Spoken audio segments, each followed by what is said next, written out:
Bonjour, voici le tirage quotidien sur le mercredi 22 février. Ça y est, la nouvelle lune en poisson se termine, en faisant un sextile à Pluton d'ailleurs. Puis elle passe en bélier.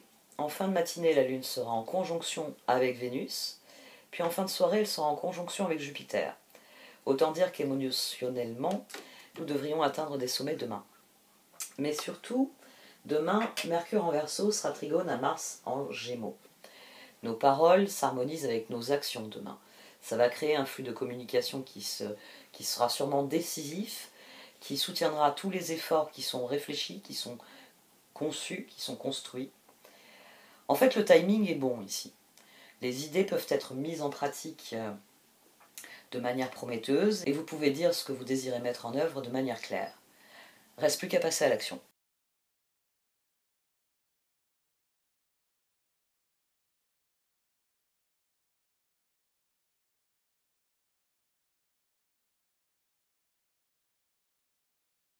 Dynastie de la Mère Divine.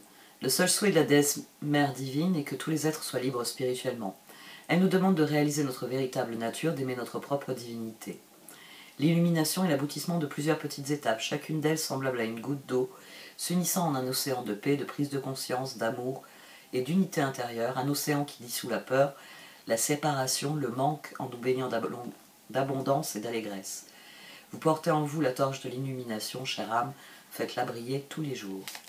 Prière à la dynastie de la Mère Divine, vénérez Kuan Yin, Tara Verte, Mazou, déesse de la Grande Mère Divine, s'il vous plaît, aidez-moi à vivre l'illumination chaque jour, à rencontrer mon être véritable et à vivre dans la beauté et la joie avec la paix au cœur. Merci pour votre aide, Om Shanti. Je ressens maintenant votre sérénité en moi, puissent tous les êtres trouver aussi une telle paix. Om Shanti, Om Mani, Padme Hum.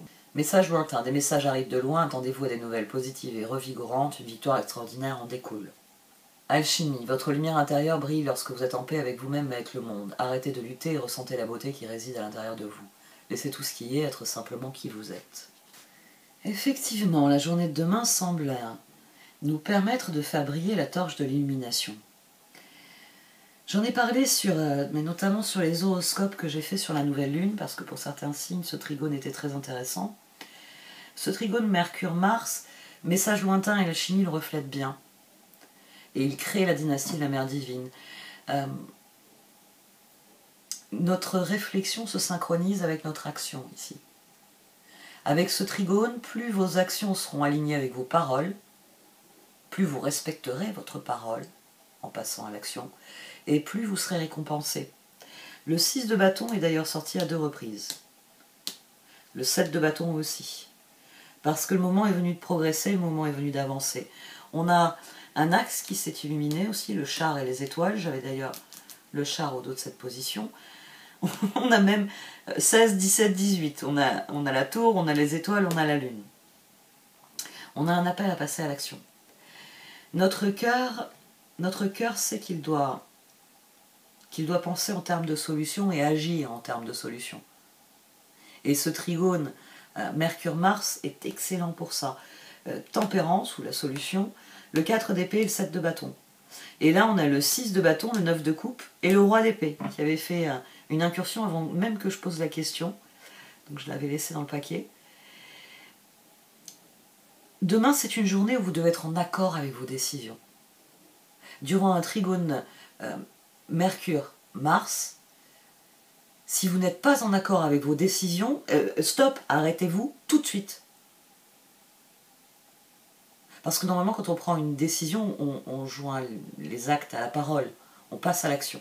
Donc s'il y a une décision qui ne vous satisfait pas, ne faites pas ce qu'elle implique. Efforcez-vous de prendre une meilleure décision, une décision qui vous permet de cultiver ce sentiment de victoire. Parce que le cœur, il a envie de choses. Mais très concrètement, ici, il y a l'idée qu'on va pouvoir le faire, qu'on va pouvoir passer à l'action. D'autant plus qu'on a le chevalier d'épée, le 7 de bâton et le 3 de bâton ensuite dans l'action nécessaire au progrès. Donc ce sentiment, cet accord ici avec soi-même, cette alchimie, voilà, je cherche le mot alors qu'il est là, cette alchimie avec soi qui donne envie d'aller de l'avant, c'est ce qui doit vous guider demain. Quand vous réfléchissez en termes de justesse, d'équilibre, les choses doivent vous motiver. L'alignement, c'est très important parce que je vous en parle, enfin, souvent moi quand j'en parle, je vous dis, imaginez un petit personnage de BD. C'est un peu Jean-Gaston Lagraffe, un grand maigre là, avec les mains dans les poches. Et vous avez déjà vu ça dans les BD? Quand le personnage va joyeusement vers ce qu'il désire, euh, c'est comme si la case s'illuminait du personnage. Il y a des petits oiseaux, il y a des petites fleurs, il y a quelque chose qui vous dit que le moment est joyeux, que le moment est agréable. Par contre, quand il y va en fonçant les sourcils, en tapant et en donnant des coups de pied dans tout ce qu'il rencontre, le message passe aussi très clairement. Il n'a pas envie de faire ce qu'il doit faire. Mais je crois que c'est sur un des tirages de la mi-mois que j'ai parlé de Picsou. Il y a quelque chose de très intéressant enfin, bon, en tout cas c'est les vieux Picsou, hein. Enfin, j'ai 45 ans, mes enfants n'ont jamais été trop Picsou, et puis Donald et toute la bande, elles étaient très très princesses, et mon fils il est directement passé, comme je lisais des livres à ses sœurs, il est très vite passé en fait à des trucs un peu plus costauds. Mais moi je me rappelle à quel point c'était amusant et à quel point c'était frappant de voir le personnage de Gontran, qui avait de la chance tout le temps, qui était toujours heureux de vivre. C'est-à-dire que même quand il lui arrive, enfin quand il lui arrive un malheur, quand Donald lui disait mais pourquoi t'es si content que ça, t'as pas un sou en poche, et Gontran lui répondait oh mais t'inquiète pas, ça va finir par arriver, et on voyait le personnage partir, puis effectivement il trouvait un billet par terre, il tombait sur quelqu'un qui l'invitait à manger, et le pauvre Donald qui lui était à la recherche, avait besoin, était dans l'avidité de ressources, il finissait encore plus pauvre que ce qu'il était au début de l'aventure. Et dans toute forme de récit, il y a toujours une leçon, même dans une bande dessinée. Après, il s'agit de grille de lecture, il s'agit d'en tirer des enseignements. Vous pouvez vivre toute votre vie sans tirer de leçon de ce que vous vivez. C'est là que la pleine conscience intervient. Êtes-vous conscient de ce que vous vivez? Est-ce que vous êtes capable d'activer cette boussole en vous qui vous dit « j'ai envie de le faire ». Alors là, toujours, ce que j'ai déjà dit, vous devez avoir envie de faire la vaisselle au même titre que vous devez avoir envie de faire le gâteau au chocolat. Et oui, c'est ça la difficulté dans le « j'ai envie ». C'est que souvent, on a envie que du gâteau au chocolat. Alors qu'il faut avoir envie de le faire, il faut avoir envie de prendre le temps de préparer ce gâteau au chocolat. Et puis, il faudra prendre le temps de nettoyer ensuite. C'est bien plus gratifiant, à tout niveau. Mais c'est quelque chose qui se perd. C'est pour ça que les cartes éprouvent le besoin de nous dire qu'est-ce que tu désires réellement. Et on commence avec Tempérance, ensuite on a le Magicien, le 4 de Pentacle et le 6 de Bâton. Il faut vous raccrocher à ce sentiment de victoire, à ce sentiment, quand j'aurai fini la vaisselle, j'appellerai tout le monde, on s'assiera et on va se régaler avec ce bon gâteau. Et il faudra que je fasse de la vaisselle ensuite, mais c'est pas grave. Parce que ce qui est important, c'est ce que je suis en train de créer. C'est ce que je suis en train de vivre. Et faire le nettoyage, faire le ménage, fait partie du processus. Donc j'en ai envie parce que j'ai envie d'aller au bout du processus. C'est là qu'on fait briller la torche de l'illumination. C'est là qu'on ne se contente pas de faire les choses en se disant « Oh, ce sera plus à faire ». C'est là qu'on prend le pouvoir. On décide réellement de ce à quoi on va occuper notre temps. Et c'est là qu'on change notre vie. C'est là que chevalier d'épée, chevalier de bâton après ce roi d'épée. Magicien, impératrice, tout est entre vos mains. Il n'y a que vous qui puissiez changer votre vie. Et c'est d'ailleurs pour ça que les cartes vous y encouragent. 8 de bâton, étoile, lune. Ici, le 8 de bâton est une carte d'action rapide. C'est le 6, 7 à 2 reprises, Et 8 de bâton, c'est pour bien vous dire que la prochaine étape, c'est vous. C'est vous qui fixez l'objectif et qui acceptez ce qui va venir. C'est le seul moyen de changer sa vie. C'est de lâcher prise et de se lancer.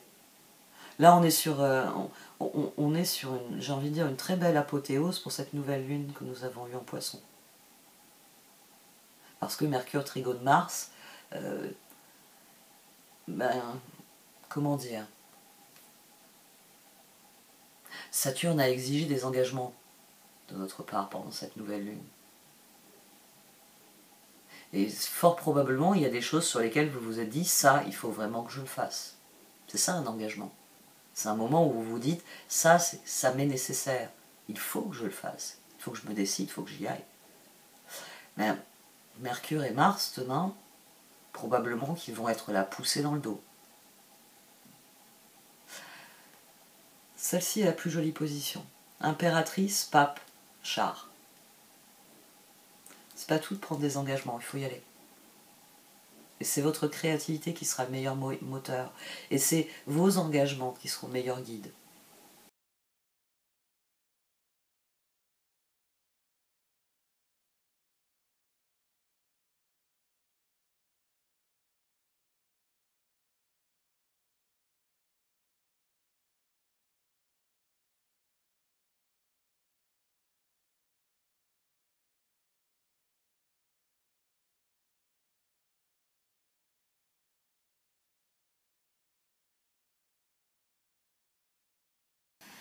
Alors, c'est une journée pour s'aligner, définitivement. Là, toutes les paires, elles nous parlent d'alignement.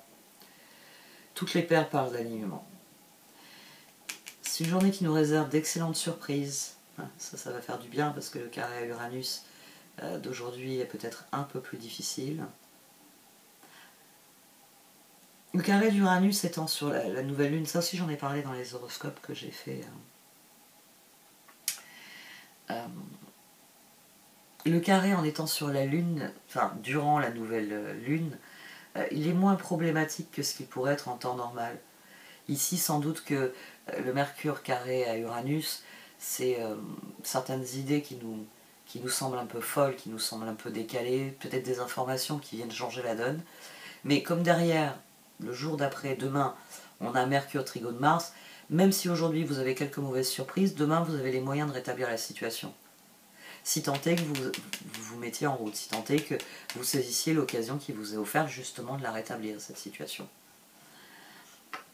C'est quelque chose qui va fonctionner sur le long terme, hein. C'est quelque chose qui se répare fondamentalement.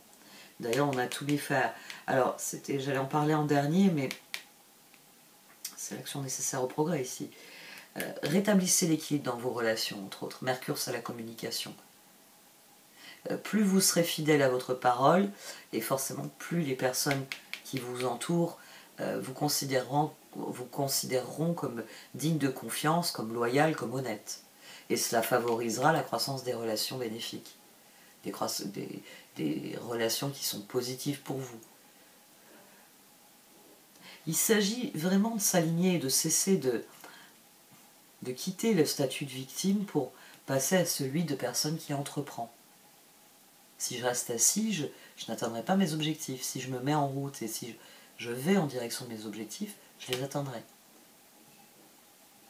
Tout est alignement ici. Il faut penser sur le long terme parce que plus on est aligné sur le long terme, et plus on va se rapprocher de nos objectifs. Ça aussi, enfin, après ça, alors c'est vrai que je parle des horoscopes. Bon, pour ceux qui ne l'avaient pas vu passer, je fais des horoscopes sur les lunes et par contre c'est dans la partie de la chaîne à laquelle il faut souscrire un abonnement payant. Et c'est vrai que dans tous les horoscopes que j'ai fait ce mois-ci, il n'était question que de ça, de nouvelle lune, de nouveau départ, de la nouvelle lune et donc du nouveau départ. Un nouveau départ que j'ai défini par le terme d'exigence parce que Saturne ne veut pas seulement qu'on se contente de rêver, de se dire « Oh, l'année prochaine, je serai là !» Non, il veut qu'on mette en œuvre des choses concrètes. C'est pour ça que là, le trigone Mercure-Mars nous dit que tout devient possible si si nous mettons en œuvre ce qui est requis par la situation. C'est ce qu'on a ici. On avait la reine de Pentacle et le 2 de coupe au dos ici. J'en ai pas tenu compte parce que par la suite, j'ai pas réellement eu de cartes qui viennent parler de relations. Mais ici, c'est au cœur. Donc, ça, je sais que je le dis depuis un petit moment. Cherchez des personnes qui sont alignées sur des objectifs similaires aux vôtres. Cherchez des personnes qui vous ressemblent. Cherchez des spirales ascendantes qui vous nourrissent et que vous pouvez nourrir. Ça va contribuer à redonner de l'élan aux choses, de l'élan à votre vie, de l'élan à vos projets. Parce que il y a aussi cette énergie-là qui perdure. Cette idée que les choses se rétablissent, que les choses se réalignent d'elles-mêmes. Peut-être parce que tout simplement nous nous alignons. N'oubliez pas les cercles vertueux. Quand vous nourrissez quelque chose, cette chose va vous nourrir en retour. Donc si vous vous alignez sur vos objectifs, les événements s'alignent aussi sur vos objectifs. La notion de grille de lecture, je l'emploie beaucoup. Je l'ai employée dans une vidéo d'1 heure. Celle où j'ai fait pareil pour les abonnés payants, j'ai fait un didactique. La grille de lecture, c'est vraiment le meilleur axe de réflexion. C'est vraiment considérer les choses en ayant bien conscience que les facteurs s'entrecroisent. Que ce qui se passe dans une zone impacte les autres zones. Ça aussi, je l'ai pas mal développé dans les tirages de l'ami moi, le rond dans l'eau. En disant la pierre que vous lancez dans les temps, c'est l'empereur, c'est votre décision.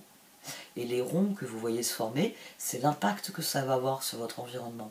Donc plus la décision est alignée, plus cet impact va être harmonieux, plus vous serez dans tempérance. Parce qu'ici, l'enjeu c'est tempérance. C'est créer un nouvel équilibre. C'est créer une nouvelle dynamique. C'est créer quelque chose, 6 de bâton, 7 de bâton, qui vous donne envie d'aller encore plus loin, de poursuivre. Tiens, Vénus en bélier. Elle aussi, je vais pas mal en parler, hein. Ça va être court, mais efficace, Vénus en bélier. Bon les chats, merci de m'avoir écouté, vous pouvez liker, commenter ou partager cette vidéo. Au revoir.